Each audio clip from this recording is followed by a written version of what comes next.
Hey kids, PYQs மட்டும் solve பண்ணி உன்னால மார்க் எடுக்க முடியுமா நீட் 2024ல? இந்த கேள்விக்கு ஒரு பெர்ஃபெக்ட்டான ஒரு ஆன்சர் தரேன்னா, PYQs சால்வ் பண்றது மூலமா மார்க் வருமான்னு கேட்டா கண்டிப்பா மார்க் வரும். ஓகே, இந்த PYQ எப்படி சால்வ் பண்ணணும் அப்படின்னா, நீ PYQ சும்மா சால்வ் பண்ண ஒரு ஆப்ஷனை டிக் பண்ண நெக்ஸ்ட் क्वेश्चन போயிட்டு இதுக்கு பேர் PYQ சால்வ் பண்றது கிடையாது. அந்த ஆப்ஷன் மிச்சம் இருக்கிற ஆப்ஷன் 3 ஆப்ஷனை நீ ஃபோக்கஸ் பண்ணணும். நான் எப்பவுமே கிளாஸ் நடத்தும் போது சொல்லியிருக்கேன், லாஸ்ட் இயரோட கொஸ்டின்ல இருக்கிற ஆப்ஷன்ஸ்ல எந்த ஆப்ஷன்ஸ் வரலையோ அது அடுத்த இயரோட கொஸ்டினா இருக்கும்னு சொல்லி. இது எத்தனை பேருக்கு தெரியாது.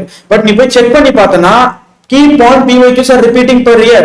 ஓகே, சோ PYQs எப்படி சால்வ் பண்ணனும், அனலைஸ் பண்ணனும், நெக்ஸ்ட் இயர் இந்த क्वेश्चனை மாடிஃபை பண்ணி எப்படி கேட்பாங்க, இந்த ஆப்ஷன்ல இருந்து எப்படி क्वेश्चन கேட்பாங்கன்னு சொல்லி.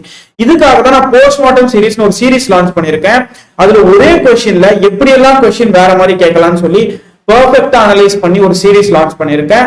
நான் கீழே சஜஷன்ல லிங்க் தரேன். Just go and visit that video. பிடிச்சிருந்தா லைக் பண்ணுங்க, ஷேர் பண்ணுங்க.